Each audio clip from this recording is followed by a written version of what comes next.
तो hello traders, मैंने आज दो मॉर्निंग में आज दो लेवल्स बताए थे, जिसमें मैंने बताया था कि मेरा ओवरऑल जो व्यू होने वाला है आज के मार्केट के लिए वो पॉजिटिव रहने वाला है और कहीं ना कहीं मैं इन लेवल्स के रिटेस्टमेंट पे मैं एक ट्रेड प्लान कर सकता हूँ अपसाइड के लिए।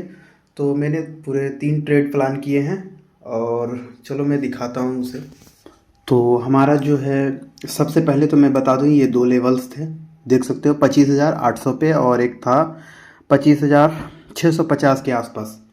ओके, ये था वॉल्यूम अनबैलेंस, जो मैंने बताया था गैप डाउन ओपनिंग का बीच में जो गैप होता है उसे कहते हैं वॉल्यूम अनबैलेंस। और ये जो फेयर वैल्यू गैप है, ये 2 कैंडल्स 3 कैंडल्स के बीच का जो गैप होता है उसे बोलते हैं फेयर वैल्यू गैप। तो इस बेसिस पे मैंने बताया था कि मार्केट जब डाउन आएगा तो यहाँ पे सपोर्ट एक बन सकता है। तो सबसे पहले तो मैं बात करूँ पहला एफपीजी का। यहाँ पे तो पहला एफपीजी का यहाँ सपोर्ट बनता हुआ मुझे नहीं दिखा। डायरेक्ट इसे ब्रेक करता है और जब भी ब्रेक करता है तो ये सीधा है कि अब वो अपने नेक्स्ट टारगेट के लिए हिट करेगा। तो नेक्स्ट टारगेट वही हमारा वॉल्यूम अनबैलेंस था, जो 25,600 के 50 के आसपास था। तो मैं यहाँ पे भी एक अपसाइड प्लान कर सकता था, लेकिन वेट कर सकता था उसके लिए अपसाइड ट्रेड के लिए। लेकिन मैं सोचा 132 पॉइंट का ये जो दोनों के बीच का जो दूरी है करीबन 132 से 140 पॉइंट का था, तो क्यों ना डाउन ट्रेड लेके इसे भी कवर किया जाए। तो मैं चले आता हूँ, मैं सिंपली सोचता हूँ मिटिगेशन ब्लॉक बने यहाँ पे। ओके, जब प्राइस रिस्पेक्ट नहीं करती, कंटिन्यू नीचे आती है, तो उस लेवल का ख़त्म हो जाना ही सब कुछ नहीं होता। वो वापस से उस लेवल को हम मिटिगेशन ब्लॉक की तरह यूज कर सकते हैं। अगर प्राइस जैसे ये गिर रही थी तो इसका रिस्पेक्ट नहीं किया, लेकिन प्राइस नीचे आ गया, अब फिर से यहाँ पे तो ऑर्डर पेंडिंग पड़े हुए हैं, तो अब जो है यहाँ पे जो ऑर्डर होंगे वो डाउन साइड के लिए लगेंगे और यहाँ पे पेंडिंग ऑर्डर्स रहेंगे। इसलिए बाज़ार फिर से उसे रिटेस्ट करने के लिए आया यहाँ पे। और यहाँ आते ही मैं यहाँ पे स्विच किया 1 मिनट, क्योंकि छोटा टारगेट हमें मिलने वाला था। तो मैं यूज करता हूँ 1 मिनट का टाइम फ्रेम इस ट्रेड को लेने के लिए। तो सिंपली आ जाता हूँ 1 मिनट के टाइम फ्रेम में और हाँ, ये देख सकते हो।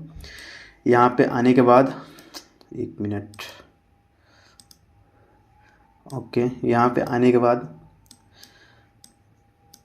ये हमारा यहाँ 5 मिनट का एक फेयर वैल्यू गैप बनना था। तो मैं चाहता तो इसी जगह पे ट्रेड ले सकता था। ये यहाँ पे फेयर वैल्यू गैप था, ये देख सकते हो। मैं चाहता तो इसी जगह पे ट्रेड हमारा बन रहा था, तो इस जगह पे हम ट्रेड ले सकते थे। लेकिन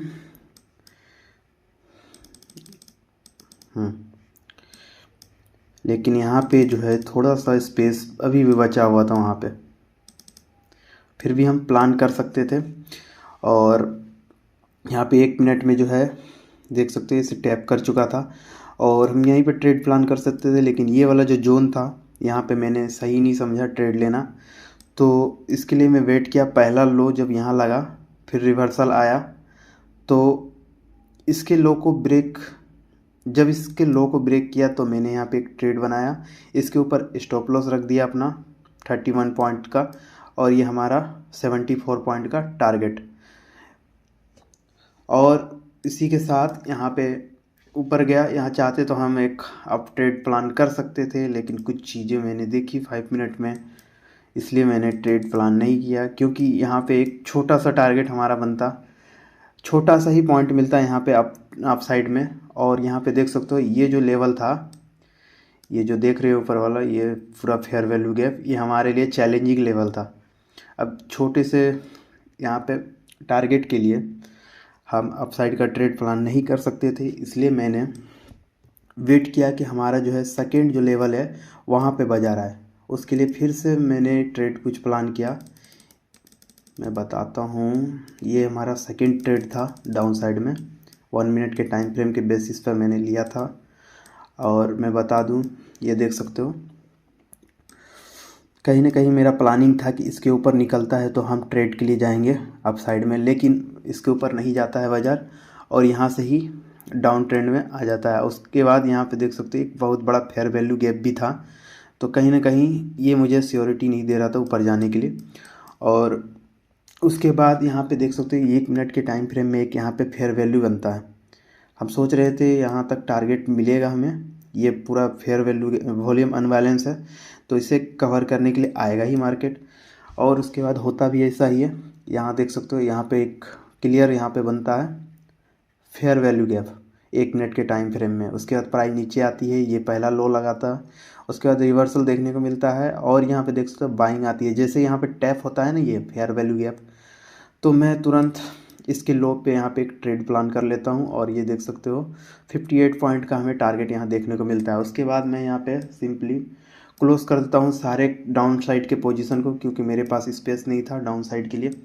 और यहाँ पे मैं पॉजिटिव हो जाता हूँ मार्केट को लेके और यहाँ पे सीधा मैं चलता हूँ 5 मिनट पे, क्योंकि मुझे एक बड़ा ट्रेड प्लान करना था। और मैं आ जाता हूँ यहाँ पे 5 मिनट के टाइम फ्रेम पे और बेसिकली मेरा जो स्ट्रैटेजी है उसके अकॉर्डिंग जो है इसके ऊपर हमारा ट्रेड बनता, इस रेड कैंडल के ऊपर जैसे भी कोई कैंडल पहुंचती वहाँ पे हमारा ट्रेड बनता और स्टॉप लॉस यहाँ पे रहता। लेकिन मैंने यहाँ पे वेट किया थोड़ा सा, क्योंकि लास्ट टाइम जहाँ से बायर एक्टिवेट हुए थे वहीं से हमें जाना था, तो यहाँ से मैंने एंट्री लगाई। और सबसे बड़ी बात, ये लेवल दूर था, ये वाला लेवल दूर था, तो इसलिए यहाँ पे जो है मुझे अच्छा खासा जो है प्रीमियम मिल सकता था, जिससे मैं ट्रेड को निकाल सकता था यहाँ। तो मैंने वेट किया और यहाँ पे जो है जैसे ही ट्रेड में बाइंग आई यहाँ पे मैंने एंट्री लगा ली और यहाँ पे स्टॉप लॉस रख दिया इसके लो पे। उसके बाद अच्छी खासी बाइंग आई और ये लेवल जैसा मैंने बताया था, ये 25,790 का जो लेवल है ये मेरे लिए चैलेंजिंग लेवल था। और हुआ भी कुछ ऐसा, यहाँ पे आते ही बाज़ार ने एक छोटा सा रिवर्सल दिया स्टेट पे, लेकिन यहाँ पे हमारे पास था फेयर वैल्यू गैप, बहुत बड़ा फेयर वैल्यू गैप था। तो कहीं ना कहीं मुझे लग रहा था मार्केट यहाँ आ सकता है, तो हम एक बड़े टारगेट के लिए अब जा नहीं सकते हैं, नहीं तो मैं पूरा न्यू हाई के लिए जा रहा था। और इसीलिए मैं दोबारा ट्रेड यहाँ पे प्लान नहीं करता हूँ लॉन्ग टर्म के लिए। और होता कुछ ऐसा ही है, इसे टैप करता है और बाज़ार फिर ऊपर जाता है, लेकिन यहाँ पे सियोरिटी नहीं मिल पा रही थी मुझे सही से, क्योंकि ये टैप किया था और यहाँ पे मैं ट्रेड को यहाँ तक मुझे टारगेट मिलता है और यहाँ पे मैं ट्रेड को निकाल देता हूँ। और रही बात, इसे पूरी तरीके से टैप नहीं किया था, बहुत बड़ा फेयर वैल्यू गैप था, क्यों करीबन 50% तक इसे आना था यहाँ पे, लेकिन नहीं आया। उसके बाद जो है कंटिन्यू डाउन ट्रेंड ये आता गया।